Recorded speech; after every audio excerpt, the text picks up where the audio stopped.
Hi guys. Today we have an awesome little Instagram live for you guys. It's gonna be pretty badass. So I'm just gonna keep talking because this is gonna go on our show. I say this every time, or on our page. So we'll wait till some of you guys start signing in. But you can hear the vehicle in the background. James, we're at IMG Motorsports today. It's gonna be pretty cool. But we got Kerri and Oren from Track and Trail Offroad. What's up, Alfonso? What's up, boys? David Clay, McLaren 101. How are you guys doing? Dusty Summit. Hey, dude. So, Dusty, I got bad news. I got to go to Honda tomorrow. So, we're going to have a schedule on Wednesday. But anyways, we're going to talk with Kerri and Oren from Track and Trail Off-Road. Oren does some stuff with Bryce Menzies, sits in the passenger seat. We're going to see how their Baja went. It'll be pretty cool to see how their race was and also see what Track and Trail has going on. Let's bring them on right now. Here comes Kerri and Oren. We'll get them going. But yeah, thank you guys for joining us. So jump on, get as many of your friends, chime in, ask questions. They got all kinds of cool answers for you. They're pretty badass people. Oh, hey, look, you guys got a cage in the background too. Look at that. Let me adjust this. We got to be cool. We got to be relevant, right? Yeah. Roll cages and awesome off-road stuff. Hey, so hi, Kerri and Oren. How are you guys? Hey, great. How are you? We're doing fantastic. So your roll cage is a little bit shinier, but I got a roll cage behind me too. Ours is fresh powder coat, so that's a customer trying to get ripped up or wrapped up so they can go hit the trails in it. Perfect. Okay, so we got some more people joining us right now, but thank you guys very much for taking the time, especially since you guys are out in Florida. It's a little bit later, so I appreciate you guys staying up late with us. Anytime. We're here anyways. I'd love to say we're usually in bed by now, but these are prime work hours. Hey, do you guys have Chick-fil-A in Florida? I feel like we almost invented Chick-fil-A. No way. Seriously? Yeah. Every time I go out west, I'm like, Oren, can we stop at Chick-fil-A? And he's like, no. It's in and out. It is. It's literally in and out for chicken. It's been the fourth time I've been there in my whole life. I went just right now. I love that place now. I'm like addicted. It's pretty good, man. Pretty good. So, I don't know if the lines are out there as bad as they are here, but you can't get into a Chick-fil-A without 50 cars in front of you out here. Yeah. Well, you can't. You got to go at the off time. Yep. Well, there isn't really an off time here. Yeah. Dang. You guys did invent Chick-fil-A then. Hey, so for anybody that doesn't know who Kerri and Oren are, Oren does some stuff with Bryce Menzies. He sits in the passenger seat. Kerri and Oren have been into off-road for God knows how long. In fact, they Oren proposed to Kerri at the Mint 400. What was it, a year ago, 2 years ago? Last year, right before the COVID lockdown. Yeah, so that was pretty special. So they are really, really into off-road, and they own a company called Track and Trail Off-Road in Florida.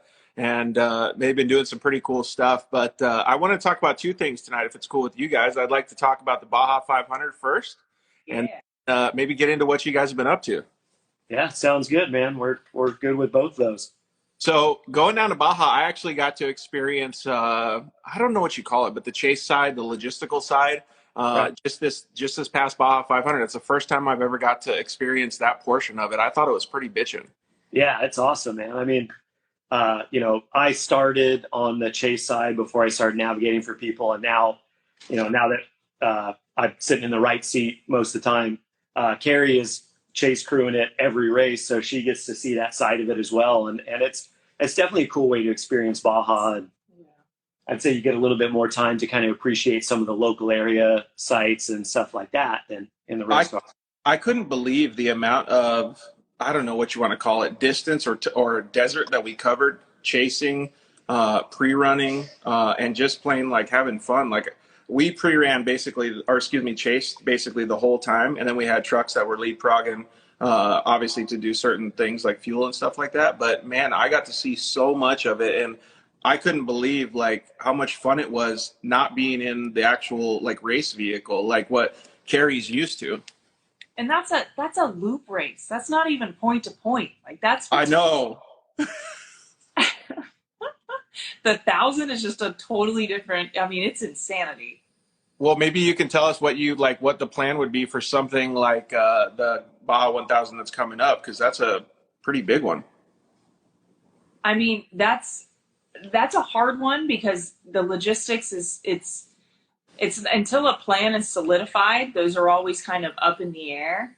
You can kind of base it off of how you've done it in the past, but it's just having a solid posse of team guys and guys that know what they're doing and know the area that they're getting sent to. But I mean, they're getting sent to Ensenada down to Cabo essentially. So it's just making sure that, you know, people have done their homework or they're familiar with what they're doing and kind of where they're doing it at. But it's just the logistics of the amount of people you need is, I mean, that's a whole different beast in itself.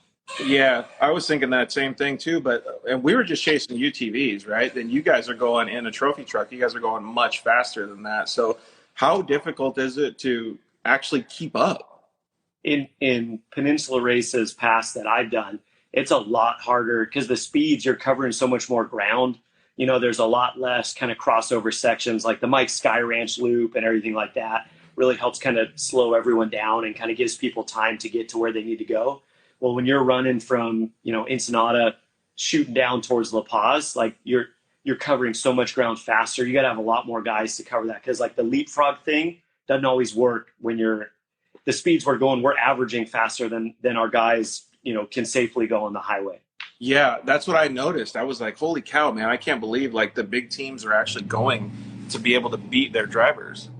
That's why the big teams have, you know, for a points point, they'll have between 60 and 70 guys plus going down there with them to cover that one. Holy smokes. Okay, so we got a bunch of people joining, just throwing out comments like Shockers and the Andersons and stuff like that. So if you guys do have any comments, please throw them out while we're having this discussion. Because we'd like Keep it PG, boys. Yeah, no talking about what happened behind the scenes at Baja.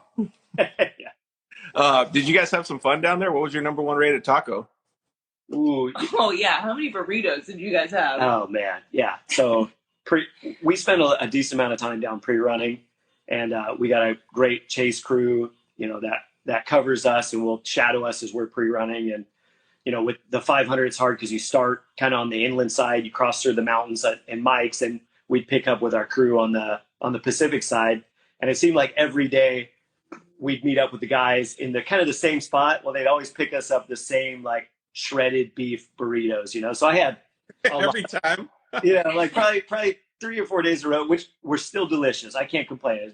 It was good. I mean, they were still great burritos, but I had a bunch of those. And then obviously in Ensenada, there's a place called the Burro, the Baja Burro. That's like that's awesome. Our place. Yeah, that's real close to where we stay down there with the Menzies, and that's a great spot with great people. So that's the place that I didn't get to go to, but I really wanted to. With Joe Whining. Hey, what's up, Joe? How are you, man? There's a bunch of other people that are commenting into V Ramirez. Thank you guys for joining us. We really appreciate it. Actually, we got some people that are trying to actually do a join live feed. Do either of you guys know who Missy Badger is? Missy. Yeah, that's Danny's sister. Oh. Do you want to talk to her? It looks like she wants to talk to us. Yeah, let's try it out. Let's see. Hey, if anything goes haywire, I'm gonna have to kick people off. But let's try it and see how this works. I haven't done this yet before with random people, so we're gonna have to just see how it goes. Okay. Let's do it. Hey neighbors, we are in Colorado this week, and that came from MT Angway. I don't know how to say that name, but well, it doesn't look like they want to join us. Maybe they just bailed out. So, anyways. Oh, here we go. Hey, it worked. Oh, yeah. No, troublemaker. Hey, what's up, bud? No. You already know these two? Yeah, we just met recently. They're good friends. You know, they're family of our Florida friends. Yep. So it's awesome to get to catch up. Now you're live, man. We're across the country. Yeah, live. That's good. That's scary. My wife just set me up. Yeah.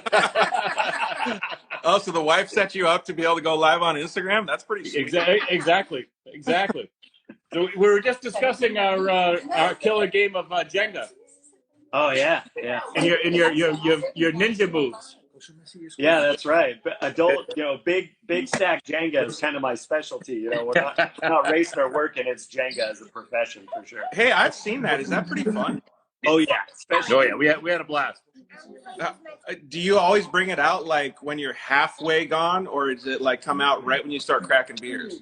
No, it's an Irish pub in town, and it gets really heated when we're full gone.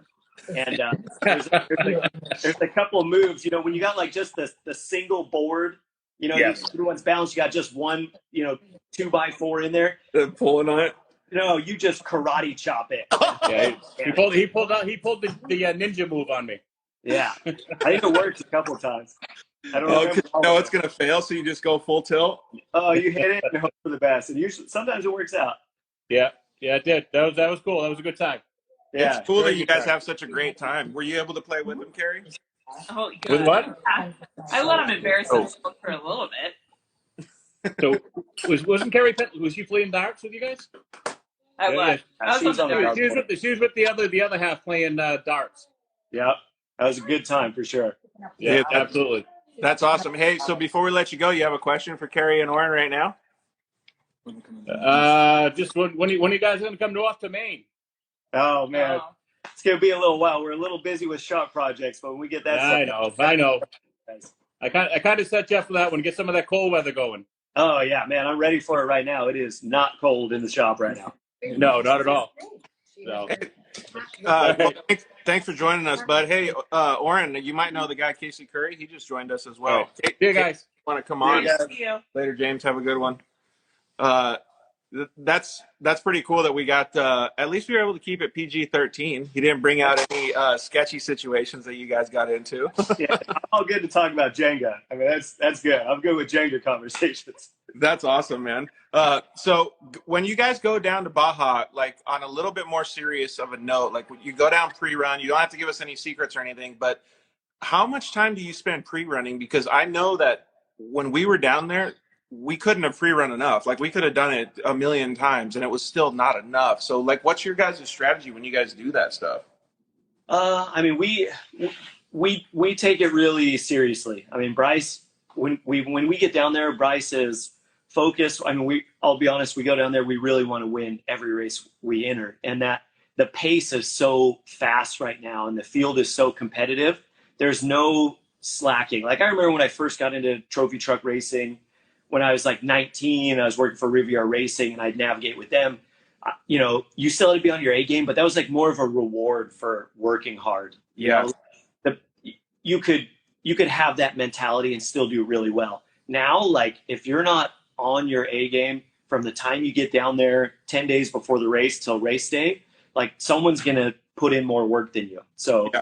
I mean, our typical day, we get down there the first few days, like the first day is usually a little short. Just we'll do, say 200 miles just to make sure that the equipment's all good. And we can look it over and make sure we're not going to have any issues the rest of the pre-run. But I mean, the last 3 days before the race, we tried to do full pulls. So we'd get up at 5, leave the compound before 6, start burning miles in and try and get the whole course in. And then you still got, even pre-running, you still got everything Baja wants to throw at you as far as silt beds or other people stuck or, all that stuff where you're still trying to help. And it's still a tight community. But I mean, it was, easy 12-hour plus days in the pre-runner every single day for now. What does a logistical person like Kerri do to participate in those pre-run days, or is it just you guys?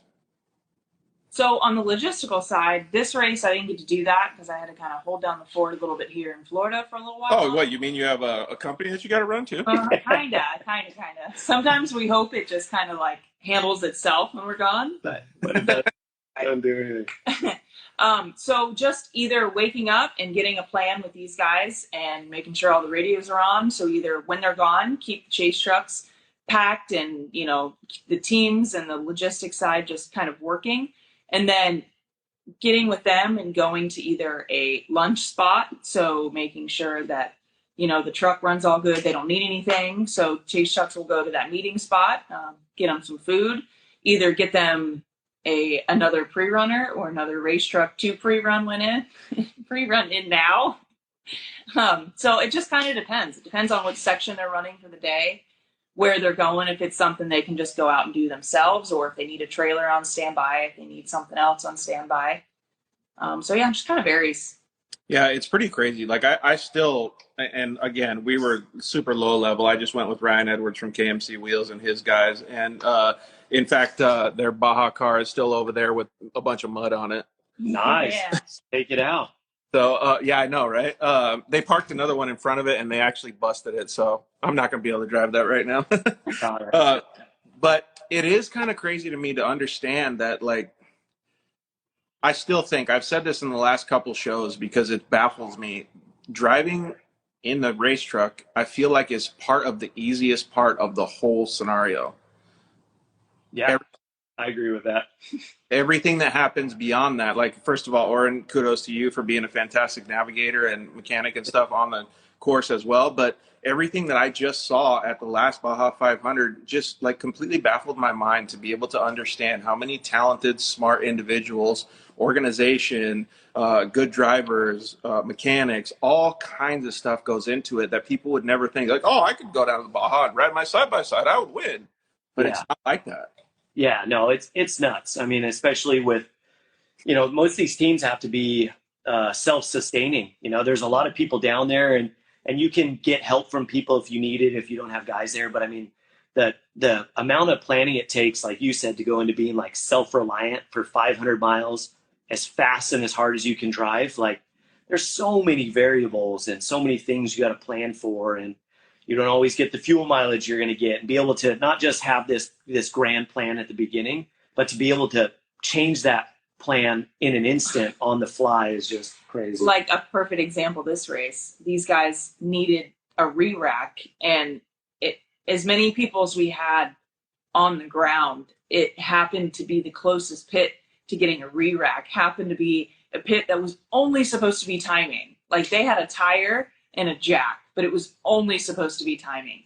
It was a husband and wife, and it was, oh God, we got to do a re-rack. Like on the fly thinking. Yeah. And when it was just supposed to be just a standard timing visual pit. Like you have to make those decisions like that, despite how much planning goes into it. Yeah. Is great group to have there, but I maybe gave them a 30-second warning that we were coming in and we needed a tire. So when it's just one of those things that you can't plan enough for Baja. I mean, it's just always something where you think it's going to be the easiest and the smoothest part where, you're just doing a visual. That's always where Baja bites you. Yeah, it's great. Hey, we had a comment come in that said, I don't know how I pronounce his name, M. Tange. Did you guys get married yet? Not yet. October. Yeah, October 10th. Oh, it's coming up. Travis Lee, how you doing, buddy? Dirt Hoopties, they all logged in as well. So talking about the logistical stuff, let's talk a little bit more about the fun stuff. So what was a highlight of the race for Oren, and what was a highlight of the logistical and the chase stuff for Kerri? Why don't you go first, Kerri? Let's see. Highlight to me is the crossover road. That one's always my highlight because I never know what to expect, and this time was going over the different direction than we were going over it for the 1,000 last. So just seeing all the different like elements and holes and washouts and the washboard, like the washboard at the very top of the peak of the crossover road, you have you're carrying a little bit of speed, but the washboard just wants to just ping you right off the side of the cliff. Yep. So just making sure you're on your toes and you know what you're doing, even at slow speeds, just going over, like watching out for the traffic, because it's a road that's unmanned. It's, you could have race traffic coming at you, going with you. So playing the elements of the crossover road for sure. And just seeing how, it's used and it's so remote and unmaintained that just, to me, that's one of my highlights of. We were way behind you guys, obviously, because we didn't start anywhere near the as early, and obviously the pace was slower. But there was a stock Ford F-150 two-wheel drive. I swear to God, he was passing chase trucks. He was passing like pre-runners. He was going like 65 down the crossover road. I was like, dude, this guy's a wild man. Something must be going on in front of us because he's hauling ass. Oh yeah, yeah. It was crazy. What about a highlight for the being in the truck, Oren?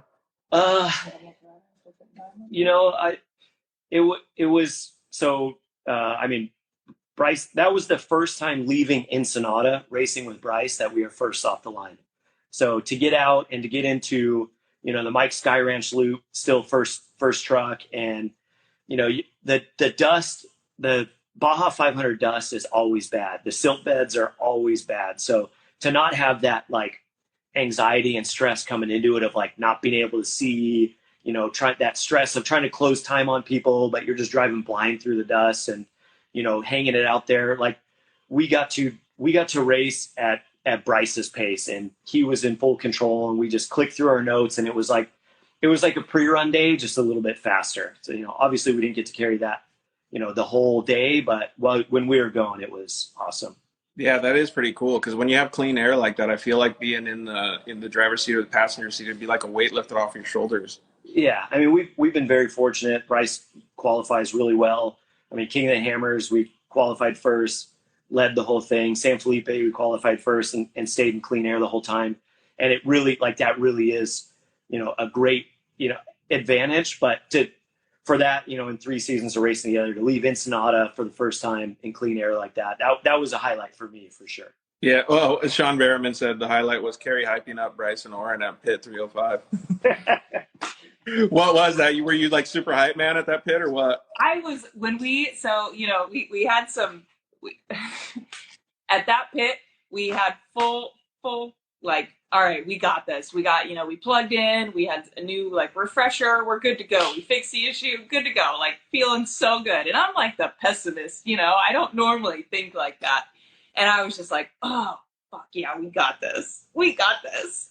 Yeah, Then they made it like 20 feet out of the pit. We're like in the same issue showed up. I was like, damn. Oh, yeah. Oh, what about? But yeah, I guess just like Oren just said, I mean, you never know what Baja's going to throw at you, right? You don't. Yeah. You do not. Hey, and thank you guys very much, because I think, what was it, pit 225, where there's that nice cliff in the wash.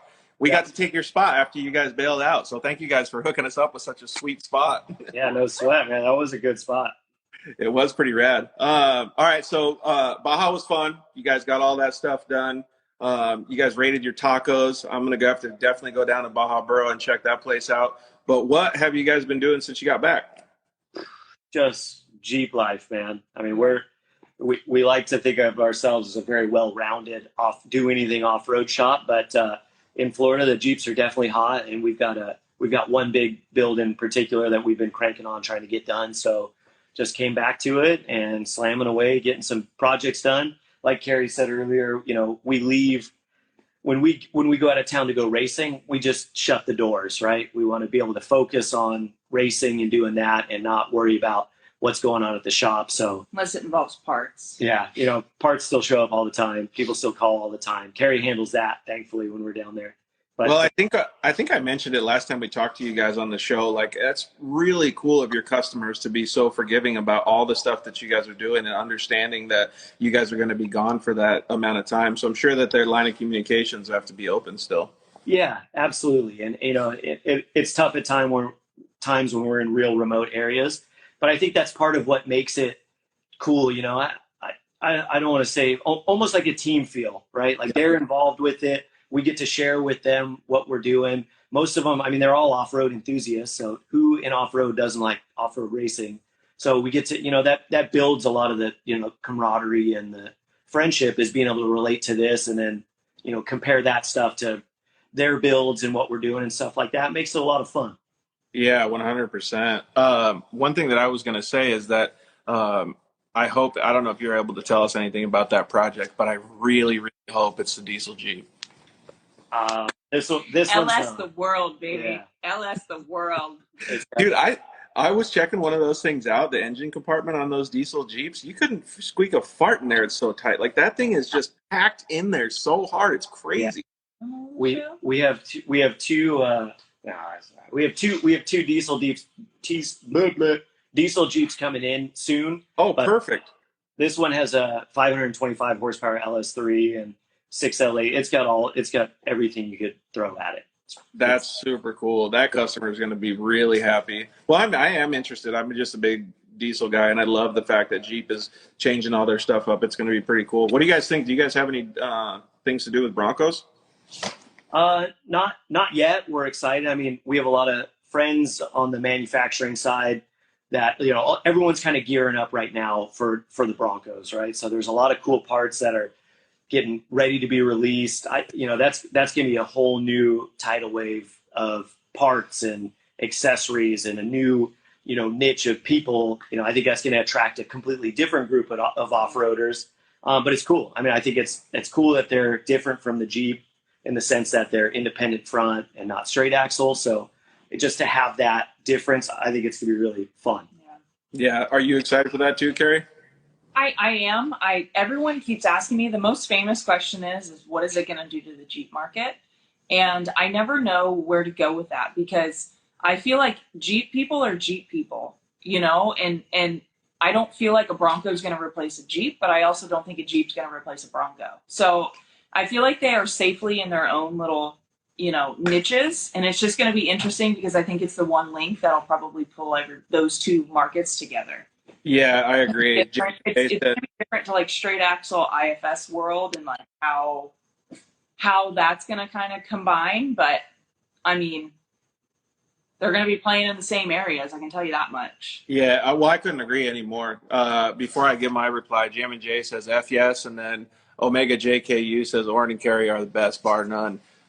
Yeah, so to keep going on what you're saying, like if it's going to affect the Jeep market, I think it's going to affect the off-road market in general. So like we have a Polaris Razor behind me. Mm-hmm. We have a Honda Talon right there.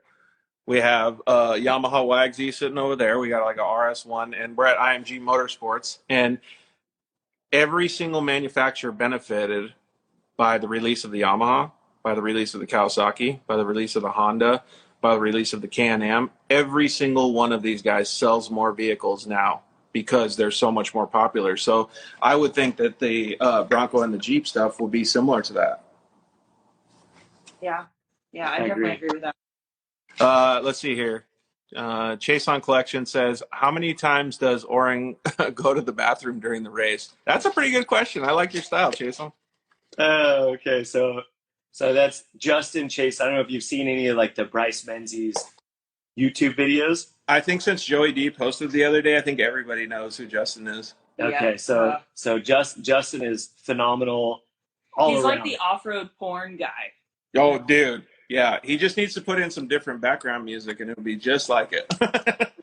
That was an interesting comparison. I was not expecting that. But hey, maybe that's a clip that I should cut out of the video and then send it over and tag him. It is what it is. But no, to answer Justin knows because we joke about this all the time. When we're racing in the trucks, we wear an external catheter for who doesn't know. So it's a condom with a tube on it. It's not even the second I put that on anymore. The second I put a driving suit on, my brain has my body so trained that immediately I have to pee.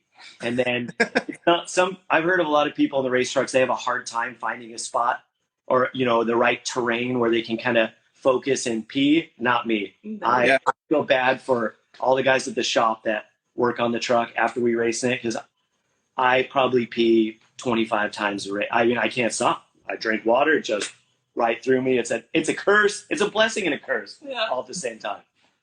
Vinny says he's out. He's going to see you guys at the 400. See you, Vinny. Thank you very much for tuning in. I couldn't agree more, though, because every time that I did it, I just, I had no problems with it either. But I was like super hydration fitness guy at the time. So I made sure like I was just pounding water. Oh, yeah, you have to. You got to be hydrated. Hey, do you guys use any of those like Fluid Logic or anything like that in the truck, like where you drink with like the Camelback or whatever? So until this race, we would do like a traditional Camelback and a Camelback, bite valve with it had an electric pump in it.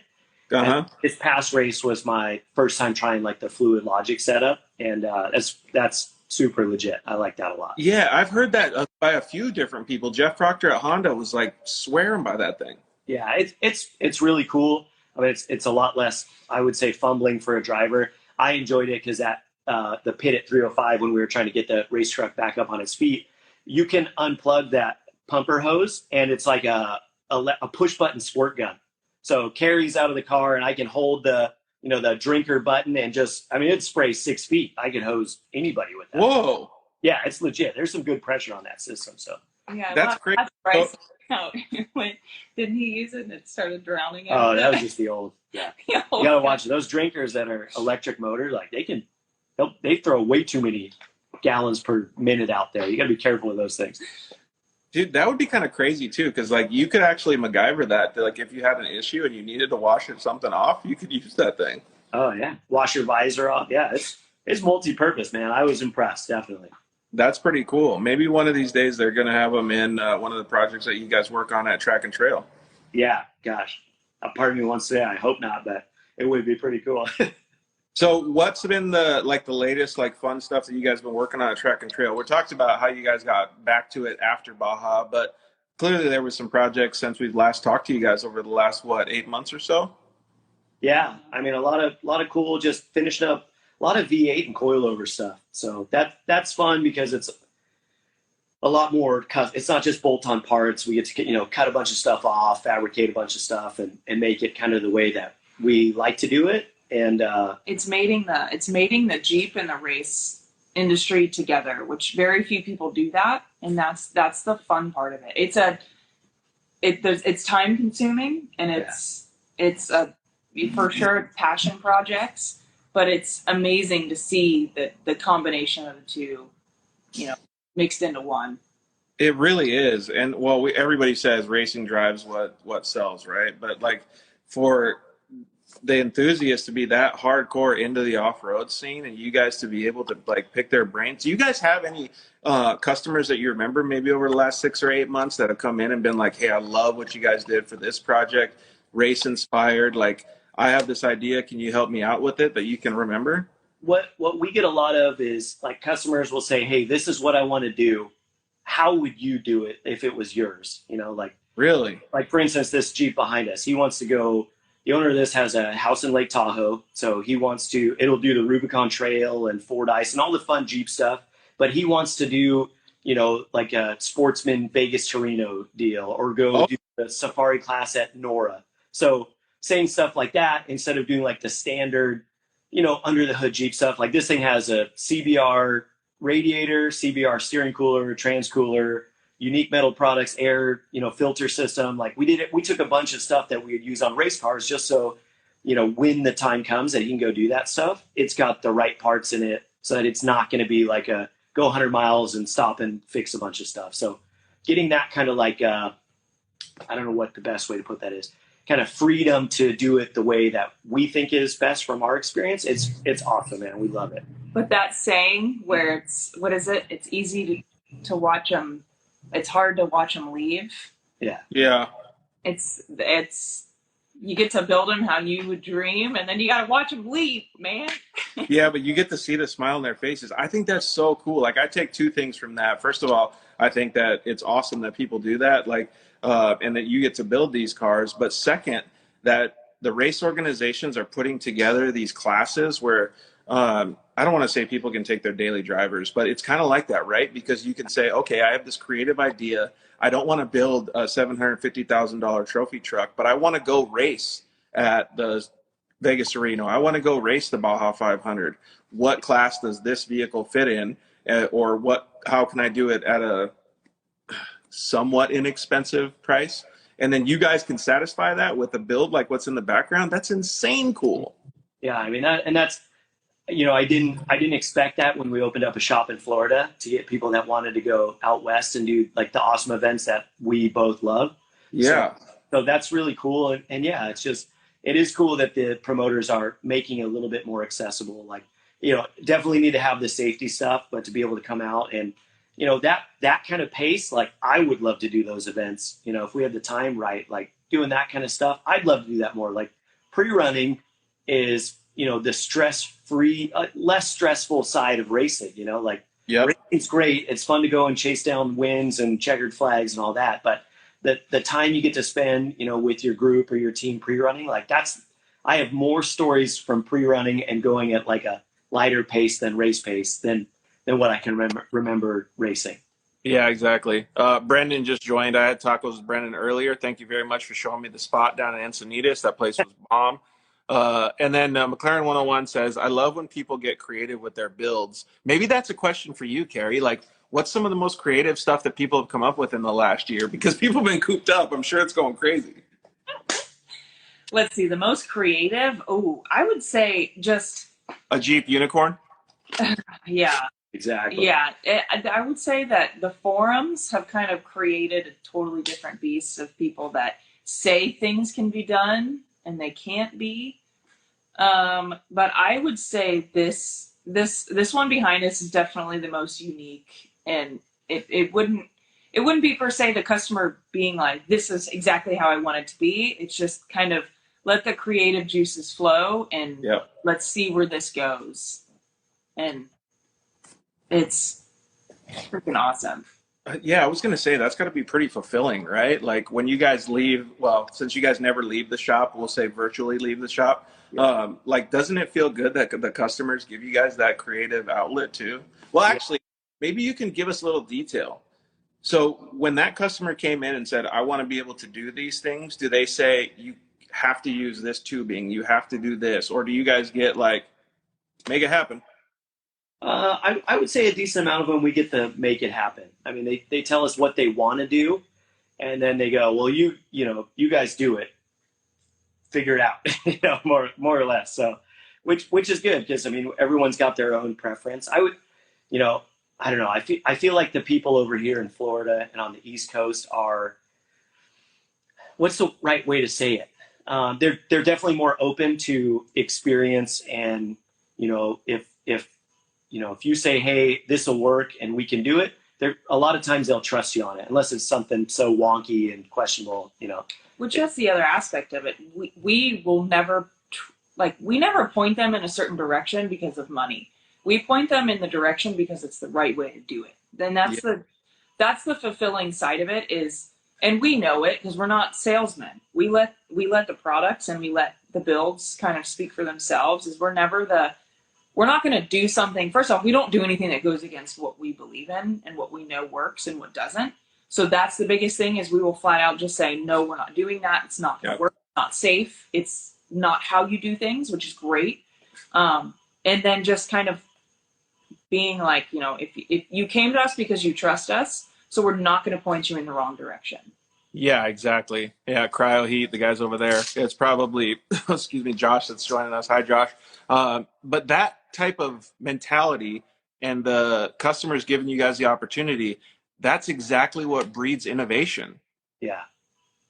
Yeah. Like, I can't say it enough. I mean, like, look at the side-by-side market the way it is now. Look at the Jeep market the way it is now. It's because of people like you that get that creative freedom to be able to execute on the projects. Yeah. And we work with a lot of really great companies across the country that, make it really easy to, build some cool stuff and unique stuff. And like the whole industry, you get the right people in the industry and just getting to work together with your friends and other companies to just kind of brainstorm and just make these things, really badass shit. We're just making badass shit all together as an industry. Hey, she's fired up right now, Oren. Yeah, no, it's talking racing and off-road cars, man. You can't slow her down. Just so I can get in the selfless sponsor plug, you guys putting KMC wheels on those bad boys? Yes, sir. Oh yeah. Of course. Oh, dude, we just had Crisp Joey 80 join. I don't know who Crisp Joey 80 is, but I love his screen name. Crisp is the best, dude. That's awesome. 67 Fitz SD. What's up, man? How are you?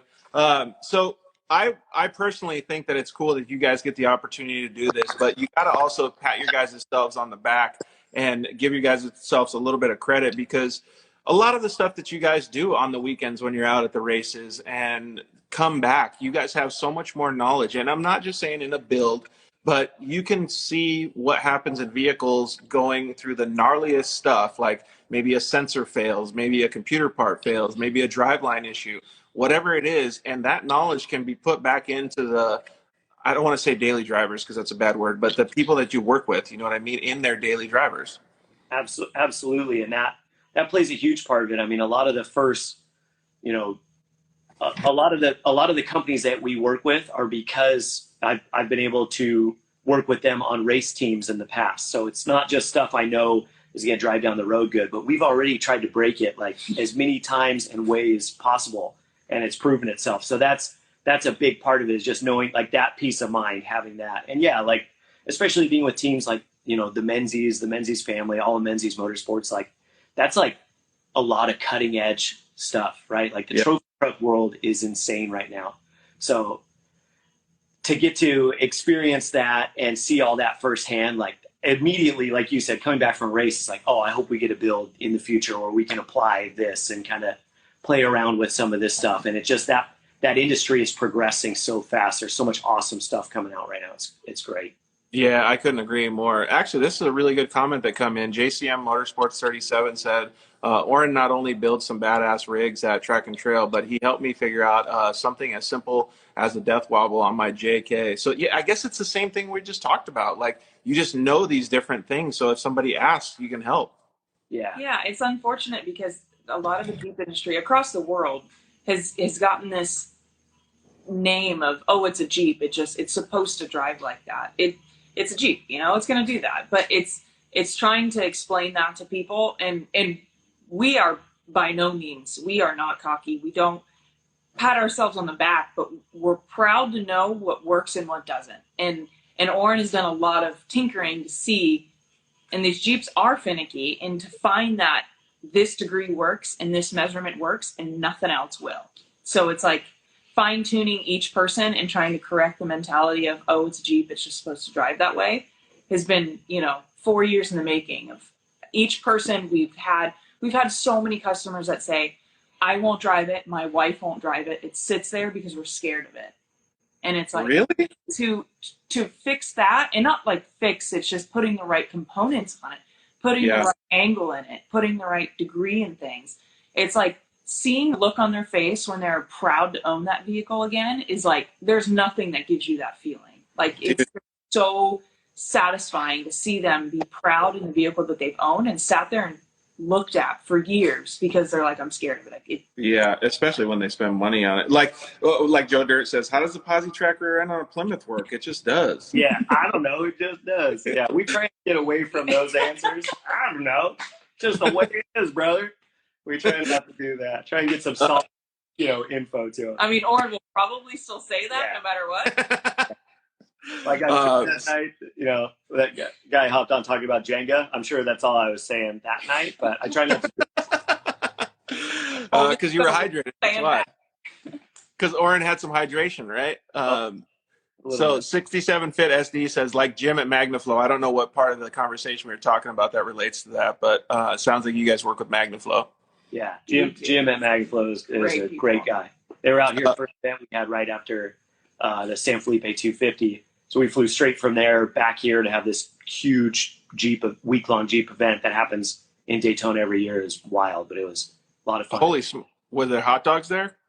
Were there hot dogs? Yeah, I'm a big fan of hot dogs these days. Are you? That's an interesting thing. You want to talk more about that, or is that? Well, here we go, Dick. Yeah, actually, no, I have been super interested. And I even posted chili dogs if you want to get that far into it on my Instagram story. But we have Sonoran dogs in southern Arizona, and they don't have them in Mexico, so I was pretty pissed. Oh, no. Right. Our specialties aren't hot dogs here in Florida. No. No. What's the number one go-to in Florida? Sandwiches? Oh, man, I got to say. Like barbecue and turkey legs. Well, that's like at the events, like Bike Week, all like the big like Daytona area events, they sell these smoked turkey legs. I'm still convinced it's not turkey. They're like 15 pounds. It's got to be like a goat leg. I've never held so much meat on a bone. It's not right, but that's also a bad thing. It's like they're importing big old moose to Florida. But, I'd say locally, like the seafood around here, you can't. All the local seafood, it's insane, dude. You can't touch the seafood down here. So Jeepman John 28 says, miss you guys. We still need to sit down and have a beer or six. Yeah, I'm sure they'll be happy to do that. Yeah. Joe Burnow said, what's up, buddy? Jeep and Randy says, Florida has no shortage of mall crawlers, mall crawler builders, actually. Whoa. But I'm convinced Oren is the only true builder on the East Coast. Oh, thank you. That is a pretty good compliment. But hey, to be fair, there's smart people all over the world, man. Absolutely. And everybody that's smart, if they don't accept another smart person, that means they're stupid. So there's plenty of room for everybody. Yeah, absolutely. One of our sayings is building crawlers, not maulers. Right on. That's awesome. Let's see here. Sean Berriman also says Oren got this great talent of eating a hot dog without chewing. Hey, thanks for hooking me up with that advice, because Oren was trying to get at me for that. Hey, Sean, that's sweet, dude. I don't know when you saw that talent, but The Jenga talent, being hydrated, hot dogs. Who knows what's happening at these parties that Kerri and Oren go to? Oh man! And Public says we're gonna have to go. Yeah, Brendan's saying that we got a whole bunch of places to go to now in San Diego. So it sounds like I got a pretty full week next week. Oh yeah. yeah. Well, yeah. So as much as we're joking, I really do appreciate you guys coming on, taking the time with us. It's always fun to have a conversation with like-minded individuals that have fun doing the same stuff. Absolutely. We love getting on and talking with you, man. Thanks for having us. Seriously. Yeah, 100%. So before we get going, though, I know we asked you about what your favorite project and things like that was with the shop, and also with what you guys were doing with races. But what's in the personal future for you guys? Do you guys have any other things that lined up other than, well, getting married? Yeah, I'd say that's the big one. I mean, I think a lot of people at this point, like this, 4 months out, probably have a lot more stuff like in line and ready to go. I mean, I would rather put together an entire race, desert, short course, anything, than a freaking wedding.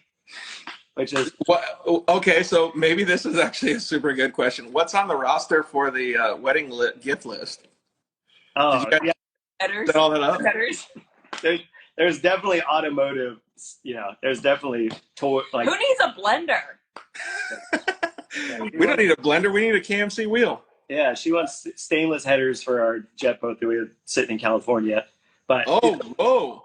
so stuff like that, But I mean, we're 4 months out. We're trying to finalize just our invitations to go out. I mean, we are behind the ball, but Hit me with a deadline. I bet y'all miss it. so we should be getting married in October. But if it's later than that, TBD. everyone just hang on. The day before, you're going to be like, hey, did you guys get your ticket? For what? Yeah. Oh yeah. We'll just have to do another live like this of the wedding so people can see it. It'll just be there. How funny would that be, man? JCM Motorsports 37 says, Oren, where's the red Jeep Cinnamon? Oh, cinnamon.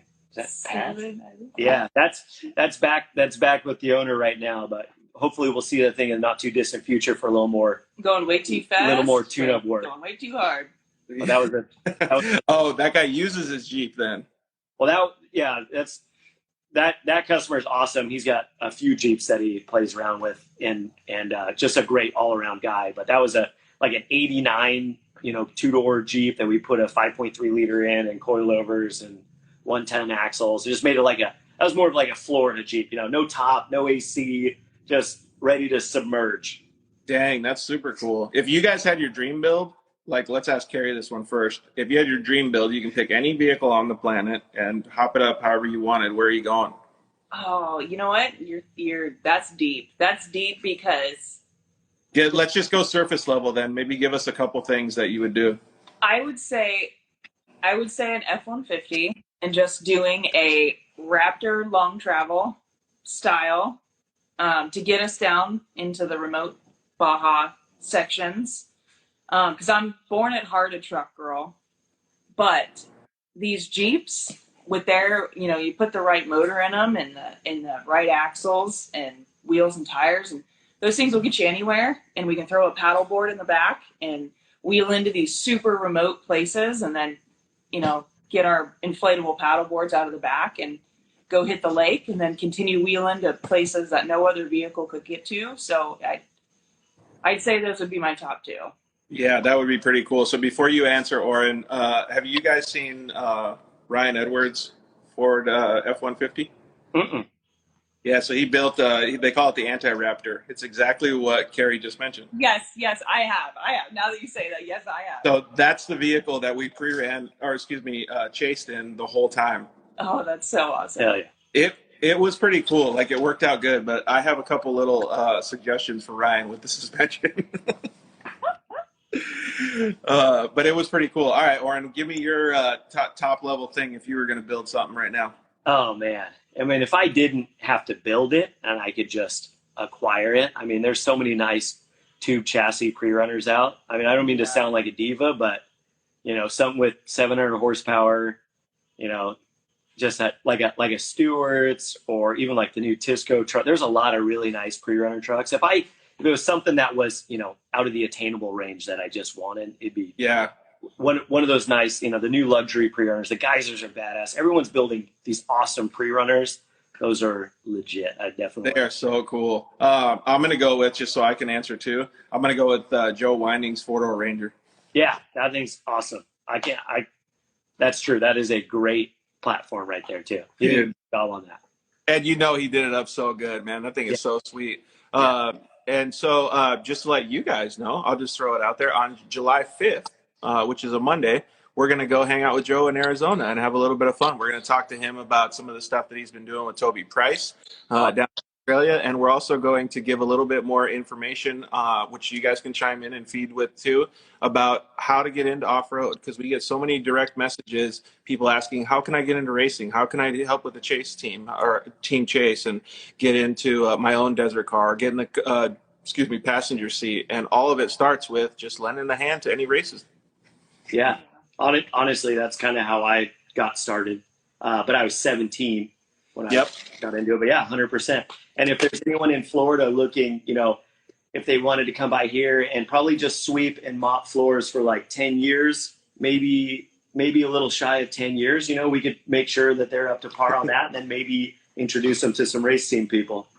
That's so funny. I would love to be able to go help you guys. I know that Oren is joking, but that is the way that you get in. You got to put in the hard work to pay and get the great rewards. So absolutely.